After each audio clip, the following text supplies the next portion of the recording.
Selamat datang di channel hiburan novel. Sebelum memulai mendengarkan novel, jangan lupa untuk subscribe dan like video ini, supaya admin bisa lebih bersemangat untuk membuat konten lebih banyak. Terima kasih. Bab 481 dan ke-482. Wajah Sean Zimmer dan Zack Zimmer menjadi gelap sekali. Mereka pergi hari itu dengan membawa niat yang ambisius. Tetapi bagaimana mereka seharusnya bereaksi ketika mereka diberitahu bahwa keluarga tersebut akan melalui prosedur kebangkrutan? Pada saat itu, orang yang bertanggung jawab di sana tersenyum. Kau pasti dari perusahaan Zimmer di Neumhi? Maafkan aku karena tidak terpikirkan sebelumnya. Apakah Nyonya Mandy Zimmer juga dari perusahaanmu? Zack dan ayahnya bingung dengan pertanyaan ini. Mengapa dia tiba-tiba bertanya tentang Mandy? Zack memikirkannya sebentar dan kemudian dengan hati-hati berkata, "Bos, nama saya Zack Zimmer, wakil CEO perusahaan Zimmer. Mandy adalah manajer keuangan Zimmer sebelumnya, tetapi dia telah membuat kesalahan besar dan telah dipecat. Kenapa kau bertanya tentangnya?" Orang itu tampak lega setelah mendengarnya. "Bagus. Karena dia sudah dipecat maka ini seharusnya lebih mudah." Mata Sean dan Zack berbinar. Apakah mereka akan melihat cahaya di ujung terowongan? Karena Nyonya Zimmer tidak bekerja untuk perusahaan ini lagi, segera selesaikan prosedur kebangkrutan ini besok. Setelah itu aku akan menyerahkannya kepada orang lain. Sean dan Zack kaget. "Bos, ini. Kaki Zack mulai gemetaran. "Apa yang kau maksud dengan ini?" "Nyonya Zimmer dan sekretaris Pangeran Yok, Yvonne Xavier adalah teman baik. Dia memintaku untuk ekstra hati-hati saat menangani masalah yang melibatkan Nyonya Zimmer. Sekarang Nyonya Zimmer tidak lagi berada di perusahaanmu, seharusnya akan baik-baik saja. Silakan selesaikan prosedur kebangkrutan ini secepatnya." Orang yang bertanggung jawab itu ternyata sabar untuk menjelaskan situasinya kepada mereka saat itu. Sederhananya, tanpa Mandy perusahaan bisa jadi bangkrut. Berbeda lagi jika Mandy masih bekerja di sana, mungkin masih ada ruang untuk berdiskusi. Terus terang, untuk menjaga perusahaan Zimmer tetap bertahan adalah tindakan sederhana untuk menghormati Yvonne. Tetapi karena Mandy tidak lagi menjadi bagian di sana, orang yang bertanggung jawab itu tidak diwajibkan untuk menuruti permintaan khusus ini. Semuanya harus dilakukan sesuai dengan ketentuan di buku peraturan. Zack berkata dengan bingung. "Bos, meskipun Mandy bukan lagi salah satu eksekutif perusahaan, dia masih menjadi bagian dari keluarga Zimmer. Bisakah kau memberi kelonggaran bagi kami setidaknya untuk itu?" Zack dengan cepat membungkuk dan memberikan amplop kepada orang itu. Plak. Orang yang bertanggung jawab mengayunkan tangannya dan menampar amplop dari tangan Zack dan isinya tersebar di lantai. "Pergilah! Apa kau tidak mengerti? Jika Nyonya Zimmer ada di sini hari ini, aku harus memberi hormat padanya. Berani-beraninya kalian berdua yang bukan siapa-siapa datang entah dari mana dan mencoba untuk menyuapku? Aku menghasilkan ribuan dolar setiap tahun. Apakah kau benar-benar berpikir aku akan tergoda dengan jumlah uang yang sedikit ini?" Orang itu menunjuk ke arah Zack dengan marah. Ekspresi Zack menjadi gelap seperti malam hari, dia hampir kehilangan ketenangannya, tapi dia tidak berani melakukannya di Sky Corporation. Sean dengan cepat berjalan ke arah orang yang bertanggung jawab itu dan menyelipkan kartu kredit di tangannya. "Bos, kenapa Mandy Zimmer harus ada di sini? Saya pamannya Sean Zimmer. Saya bisa mewakili keluarga Zimmer juga. Kami mohon agar kau menjadi orang yang lebih bermurah hati dan memberi keluarga Zimmer kesempatan." Zack Zimmer mengangguk berulang kali. "Itu benar, Mandy adalah sepupu saya. Kami di sini untuk kepentingan terbaiknya juga." Plak. Orang yang bertanggung jawab itu dengan marah melemparkan kartu kredit di tangannya ke lantai dan dengan dingin berkata, "Enyahlah! Keluar sekarang! Biarkan aku memperingatkanmu. Kau bawa dokumen kebangkrutanmu ke sini pada pukul 10 pagi besok. Atau kau mengizinkan Nyonya Zimmer datang ke sini pada pukul 10 pagi besok. Jika kau tidak membawa dokumen itu besok atau kau melebihi waktu itu, aku akan menjadikan semua ini sebagai pelanggaran kontrak oleh Zimmer. Jika itu terjadi, saham yang kau miliki hanya akan menjadi kertas yang tidak berharga. Sekarang, pergi dari hadapanku. Jika tidak, aku akan memanggil petugas keamanan untukmu." Bab 482. Segera setelah itu Sean Zimmer dan Zack Zimmer diusir dari gedung. Ekspresi ayah dan anak itu mengerikan saat mereka berdiri di jalanan. "Pelacur itu, Mandy Zimmer pasti berselingkuh dengan Pangeran Yok. Jika tidak, mengapa orang yang bertanggung jawab itu bahkan perlu memberi hormat padanya? Dan bahwa dia berteman baik dengan Yvonne Xavier? Berhenti bercanda!" Zack menggertakkan giginya. Sean meletakkan tangannya di atas kepalanya dan berkata, "Kita adalah masalah besar. Jika kita tidak membiarkan si brengsek Mandy mendapatkan kembali otoritasnya, dia tidak akan bisa membantu Zimmer. Kita hampir bisa mengalahkan mereka, sekarang kita harus menyerah semudah itu?" Ayah dan anak itu saling memandang dan melihat kebencian di mata mereka. Mereka mengira segalanya akan berubah ketika mereka tiba di Bakut. Mandy tidak bisa lagi membuat mereka melakukan permintaannya. Siapa yang tahu bahwa mereka harus pergi memohon bantuannya pada hari yang sama ketika dia diusir dari Zimmer? Di villa yang disewa Zimmer di Bakut. Kakek Zimmer tidak pernah meninggalkan villa. Saat dia melihat Sean dan Zack, dia segera menghampiri mereka dan bertanya, "Zack, bagaimana kabarnya? Apakah Sky Corporation mempersulit kalian berdua?" Sean tidak berdaya, yang bisa dia lakukan hanyalah menjelaskan apa yang telah terjadi. Apa? Keluarga harus melalui prosedur kebangkrutan? Dan satu-satunya orang yang bisa memohon kepada mereka adalah Mandy? Wajah kakek Zima menunjukkan penghinaan yang sangat besar. Sean menghela nafas panjang. Ayah orang yang bertanggung jawab itu telah membuatnya sangat jelas. Jika Mandy tidak datang besok, kami harus membawa dokumen kebangkrutan ke sana. Jika tidak, kita bahkan tidak bisa memegang 49% saham yang kita miliki. Jika kita ingin perusahaan Zima tetap hidup, kita hanya bisa meminta Mandy untuk membela kita, bukan orang lain. Kemunculan kita hari ini sudah sangat menyinggung perasaan mereka. Ekspresi kakek Zima berubah. Dia dengan cepat menyuruh Queen Zimmer keluar untuk mencoba dan memohon kepada keluarganya. Dia gagal menikah dengan keluarga Silva, Sky Corporation setidaknya harus menghadapinya. Queen bahkan tidak bisa masuk ke kantor penanggung jawab dan langsung diusir. Ketika dia kembali ke villa, wajah kakek Zima berubah menjadi gelap seperti malam hari. Dia memikirkan baik-baik situasinya, lalu dengan tenang berkata, "Karena tidak ada pilihan lain, cari Mandy untuk saat ini. Kembalikan posisinya untuk sementara dan kita akan membicarakan hal-hal lain setelah kita menyelesaikan semuanya." Zack sangat cemas. "Kakek, kau harus cepat." Orang itu berkata Mandy Zima harus tiba di sana pukul 10 pagi. Jika tidak, perusahaan Zima akan tamat. Baiklah, kalau begitu kalian bertiga harus pergi ke rumah Simon Zima sekarang. Kau harus mendapatkannya kembali apapun harganya. Ini adalah masalah hidup dan mati. Kita tidak boleh ceroboh. Nada kakek Zima sangat memaksa namun penuh dengan penyesalan. Jika dia tahu bahwa keadaan akan berjalan seperti ini, dia tidak akan mengusir Simon dan keluarganya. Tetapi dia tidak punya pilihan pada saat itu, mereka hanya bisa memohon keluarga itu untuk kembali ke rumah. Setelah setengah jam, Zack dan yang lainnya masih menunjukkan ketidakpuasan di wajah mereka, tetapi mereka memaksakan senyuman dan menekan bel pintu. "Ada masalah apa?" Simonlah yang membuka pintu dengan wajah penuh penghinaan. Di matanya orang-orang itu hanya mencari masalah. Bahkan sebelum amarah Simon sempat keluar, dia melihat Zack yang dulu sombong itu membungkuk dengan hormat. "Paman Bibi, apa Mandy ada? Ada beberapa hal yang perlu aku bicarakan dengannya." Dia mengeluarkan kotak hadiah dan meletakkannya di ruang tamu dengan hormat. Bab 483 dan ke-484. Simon Zimmer dan Lillian Yates dibuat bingung oleh pemandangan itu. Sedangkan Cynthia Zimmer sedang menonton televisi dan bermain dengan ponselnya. "Jika kau mencari kakakku, dia tidak ada di rumah sekarang." Queen Zimmer tersenyum dan berkata, "Cynthia, bisakah kau memberitahuku kemana kakakmu pergi?" Cynthia menggelengkan kepalanya. "Aku tidak yakin dia pergi bersama Harvio pagi-pagi sekali. Aku tidak tahu kemana mereka pergi." "Baiklah. Paman, Bibi dan Cynthia, kita akan pergi sekarang. Tolong hubungi kami saat Mandy kembali ke rumah." Ketiganya membungkuk. Meskipun sangat canggung, mereka masih meninggalkan hadiah yang dibawanya dan pergi.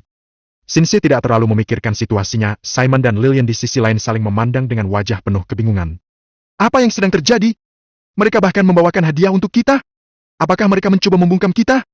kata Simon sambil mengerutkan keningnya. "Bagaimana jika orang kotor itu benar lagi kali ini? Tentang kakek Zima kembali untuk meminta bantuan kita? Aku tidak bisa mengerti hal ini." Lillian bingung. Kemudian dia membuka kotak-kotak hadiah itu dengan wajah penuh kebingungan. "Sayang, ini dari Pantai Emas di negara Z Blue Ribbon Wine dengan coklat mewah dan buket tulip putih. Jumlah dari gabungan benda-benda ini bernilai lebih dari $15.000. Sejak kapan kakek Zima bermurah hati seperti ini? Apa yang terjadi?" Suami istri itu benar-benar tidak dapat memahami situasi yang terjadi. Mereka menelpon Mandy tetapi baterai ponselnya belum terisi sejak hari sebelumnya. Mandy sendiri bahkan tidak menyadari bahwa baterai ponselnya sudah habis. Mereka menelpon nomor telepon Harvey tetapi tidak ada yang mengangkatnya. Suami istri itu sangat bingung. Pada saat yang sama, Harvey dan Mandy telah tiba di pusat perbelanjaan paling mewah di Bakut, Oden Trade. Oden Trade dijuluki surga belanja orang kaya. Rumor mengatakan bahwa jika kau memiliki uang maka barang mewah apapun yang kau inginkan dapat dibeli di Oden Trade. Mandy sudah cukup lama mendengar tentang tempat ini, tapi ini adalah pertama kalinya dia di sini. Mandy melihat sekeliling dengan rasa ingin tahu saat dia bertanya, "Harvey, kenapa kau membawaku ke sini? Aku rasa kita tidak mampu berada di sini sekarang." "Tentu saja aku membawamu ke sini untuk membeli baju baru," kata Harvey secara natural. "Kau akan menjadi sangat sibuk nanti, tidak ada waktu untuk membeli pakaian sama sekali. Jika kita tidak melakukannya sekarang, kita mungkin tidak memiliki kesempatan lagi nanti." Mandy berpikir bahwa Harvey hanya bercanda, dia tidak terlalu memikirkan apa yang Harvey katakan. Tapi wanita memang dilahirkan untuk suka berbelanja. Perasaan Mandy menjadi lebih baik ketika dia tiba di Oden Trade. Dia dengan semangat berjalan-jalan di sekitar tempat itu. Harvey tersenyum tanpa banyak bicara dan mengikuti Mandy sambil berjalan-jalan. Wanita dengan mudah lupa waktu ketika mereka pergi berbelanja, beberapa jam berlalu dalam sekejap mata.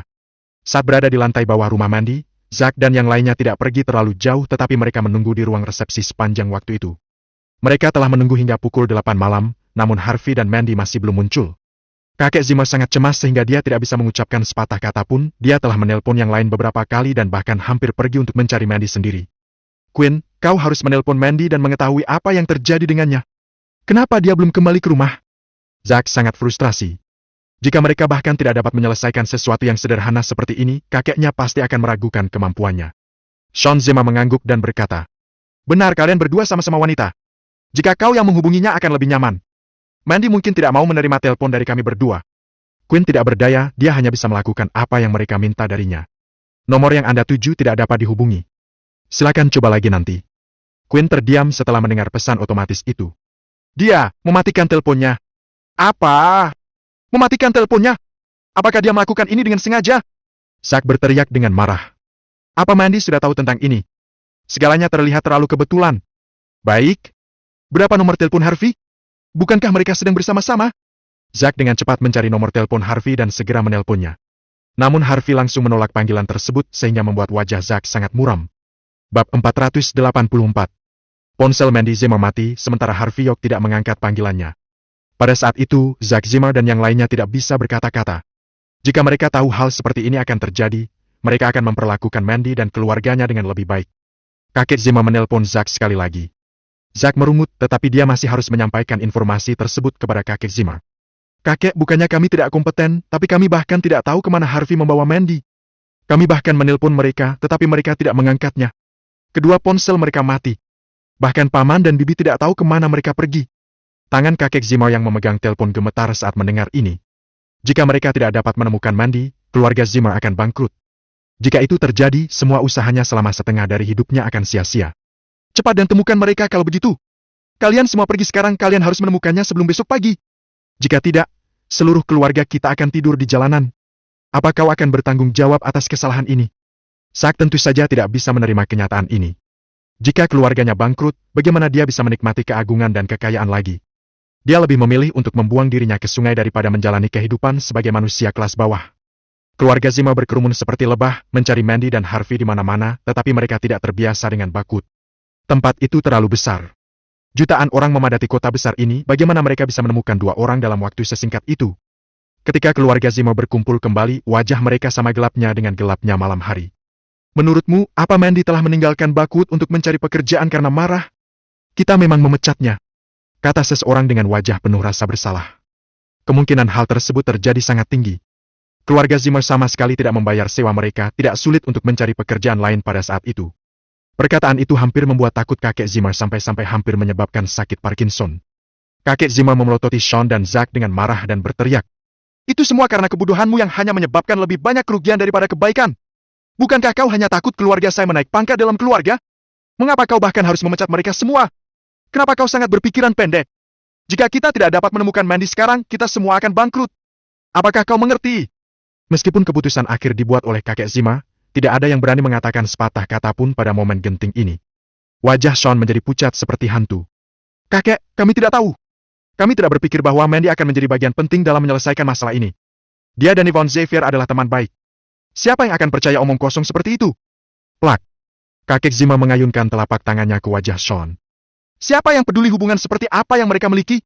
Aku beritahu sekali lagi, jika kita tidak dapat menemukannya sebelum pukul 10 besok pagi, perusahaan kita akan bangkrut dan kita semua akan berakhir tidur di jalanan. Aku sudah tua, aku sudah cukup menikmati hidup apa adanya. Kalian semua masih muda, apa yang akan kalian lakukan tanpa perusahaan ini? Kakek, kita akan menemukannya. Tolong tenangkan dirimu. Dalam titik ini semua anggota keluarga Zimmer merasa ngeri. Kakek Zimmer benar, mereka masih muda. Jika mereka kehilangan dukungan dari perusahaan Zimmer, bagaimana mereka bisa menjalani sisa hidup mereka? Orang-orang itu benar-benar tidak kompeten. Begitu mereka meninggalkan perusahaan, mereka mungkin tidak bisa mendapatkan pekerjaan bahkan jika mereka mencobanya. Malam itu keluarga Zimmer ditakdirkan untuk panik. Mereka hanya bisa mencari Mandy tanpa akhir. Di saat yang sama, Harvey dan Mandy masih berbelanja. Oden Trade buka 24 jam dan langit-langit gedung itu dirancang agar terlihat seperti langit biru. Semua wanita akan dengan mudah lupa waktu dan berlama-lama berada di tempat itu. Bab 485 dan ke-486. Malam itu Mandy Zimmer sudah masuk ke ratusan toko. Dia selalu mencoba pakaian yang dia suka, tetapi dia menolak untuk membelinya ketika dia melihat label harganya. Karena Oden Trade hanya menjual barang bermerek mewah, tidak ada yang murah. Namun baginya proses mencoba pakaian itu sendiri sudah membuatnya merasa bahagia. Harvey York di sisi lain dengan sabar mengikutinya berkeliling. Dia akan mengingat pakaian yang dicoba Mandy, tetapi tidak mengucapkan sepatah kata pun tentang itu. Mandy merasakan kepuasan saat tiba di toko terakhir di Olden Trade. Dia bergegas menuju Harvey dan tersenyum. Ayo pulang setelah mencoba pakaian di sini. Sesuai keinginanmu. Harvey tersenyum, tidak menolaknya. Mereka masuk ke toko ketika seorang pria dan wanita masuk bersama mereka. Wanita itu memiliki sosok yang mempesona dengan riasan yang tebal, wajah aslinya tersamar pada saat itu. Pria itu mengenakan kaos oblong dan sandal dengan sekat kunci tergantung di pinggangnya. Dia secara alami tampak seperti salah satu tuan tanah kaya Baku. Wanita itu masuk ke toko dan meminta asisten toko untuk mengemas pakaian yang dia suka tanpa melihat label harga. Tindakan dermawan itu membuat para pelayan toko menunjukkan senyum sembari melayani wanita itu dengan sopan santun yang luar biasa. Wanita mempesona itu berjalan ke arah Mandy Zimmer untuk melihat pakaian yang dia coba dan berkata, "Aku akan beli yang ini juga." Asisten toko membungkuk. Lagi pula Mandy sudah mencoba beberapa pakaian dan Harvey juga tidak terlihat seperti orang kaya. Asisten toko itu tentu saja tidak terlalu peduli pada Mandy. "Nyonya, tolong segera buka bajumu. Wanita ini ingin membelinya." Meskipun asisten toko bersikap sopan, nadanya menyeratkan bahwa permintaannya tidak perlu dipertanyakan lagi. Mandy mengerutkan kening sambil tetap berdiri di depan cermin. Dia menyukai pakaian yang dia coba, dia juga mengintip harganya yang ternyata cukup terjangkau. Saat itu dia sedikit ragu apakah akan membeli pakaian atau tidak. Dan asisten toko segera memintanya untuk melepas pakaiannya. Mandy Zimmer memikirkan situasinya dan berkata, "Aku suka pakaian yang sedang aku coba sekarang. Apakah kau keberatan mengambil satu lagi dari gudang untuk wanita itu?" Asisten toko tersenyum dan berkata, "Maaf, hanya ada satu dari pakaian ini yang tersisa dengan ukuran ini. Tolong lepas pakaian ini." Mandy sedikit kesal. "Aku tidak mengatakan bahwa aku tidak menginginkannya. Aku membeli ini." Sebelum asisten toko dapat berbicara lagi, wanita yang mempesona itu tersenyum sambil menilai Mandy dan berkata dengan jijik, "Aku tidak pernah mencoba pakaian ketika aku membelinya, hanya orang miskin sepertimu yang akan mencoba ini dan yang lainnya juga. Kau mencoba begitu banyak pakaian begitu lama, tapi kau hanya membeli yang satu ini, apa kau tidak malu? Jika aku tidak mencoba pakaiannya, bagaimana aku tahu apakah itu cocok untukku?"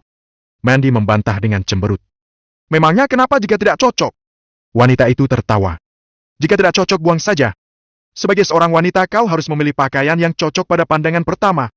Tapi menilai dari penampilan compang campingmu, kau tidak punya uang untuk membelinya bahkan jika kau memiliki ketertarikan terhadap pakaian itu."